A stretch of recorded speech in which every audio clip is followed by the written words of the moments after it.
Miami Heat Nation, what is going on? So, in today's video, we got tons of Miami Heat news coming out today. We finally got an update on the Tyler Herro contract extension. We also got new plans for Miami Heat's free agency in 2027, and we're going to break it all down. So, you guys are definitely going to want to stick around. But before we do start, if you guys enjoy Miami Heat content, we do upload every single day. Our goal this year is to upload for 365 days, and I couldn't do it without you guys. So I just want to say I appreciate y'all. I love y'all. Continue to keep liking, sharing, subscribing, and let's get back in today's video. So first, let's start off talking about Tyler Herro's extension. So Brian Windhurst says the extension for Tyler Herro is doubtful. He says there hasn't been any talks to this point, and it deals doubtful. Sources say Herro is the player. Herro is the player Heat should probably be most interested in extending, but it doesn't appear to be in the offering. Now, I do believe he has to get the extension coming up, like I believe next week or so, and that's not going to happen, of course. Now, the reason why that's not going to happen because the Miami Heat have a master plan according to Windhurst and ESPN and all this other stuff. It says the Heat are reportedly planning for a historic 2027 free agency with Giannis, Jokic, Mitchell, etc. It says the Heat haven't had extension talks with Tyler to keep the cap clean for 2027.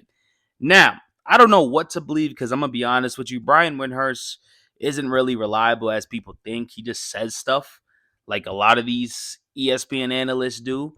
I do think the extension with Tyler isn't going to happen. I do believe that. But when it comes to free agency of getting Giannis and Jokic and Mitchell, first of all, Jokic will never come to the Miami Heat.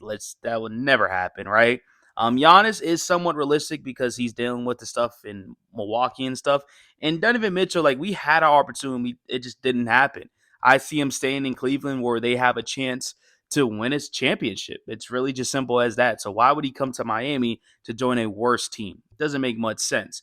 Now maybe their plan is to wait in 2027 free agency and try to sign a player, and that's why they're trying to free up so much cap space. That makes sense, but they're not signing any of these players. It's simple as that. You know what I mean? So that is a major update on this situation. No Tyler Herro extension, and they're trying to go big in 2027. Also, Terry Rozier pretty much says he just wants a fair chance for the Heat this season to crack the Heat rotation. He goes, I don't know what the guys have in mind, but that's all I ask for is a fair opportunity and a fair chance. Now I'm laughing because I'm reading this like Terry Rozier is kind of begging to play. And honestly, I get it, right? But the thing is, Terry Rozier, you haven't really done much in this training camp of preseason because injured. It's unfortunate, but injuries, next man up. You know what I mean? And so how can we trust you, especially after last season where you was completely awful, then you go into this upcoming season hurt? You're not going to be cracking the rotation early. You have to earn it, and that's fine. Go earn it. And if Terry Rozier can go out there and play some good basketball and help us win, I'm completely fine with it, right? But Terry Rozier, to me, seems like he knows he's almost out the door. He knows a lot of teams don't want him. He's lucky that he's on a contract right now. He's lucky that he can't trade his contract because no team's going to sign this dude. It's really just simple as that. So I respect it. I get it. But we just haven't really seen much because of the injury. And also, let me know, do you guys want to give Terry Rozier that opportunity, that chance to go out there and compete and possibly lose us games or help us win some games? Once again, just very curious. Let me know.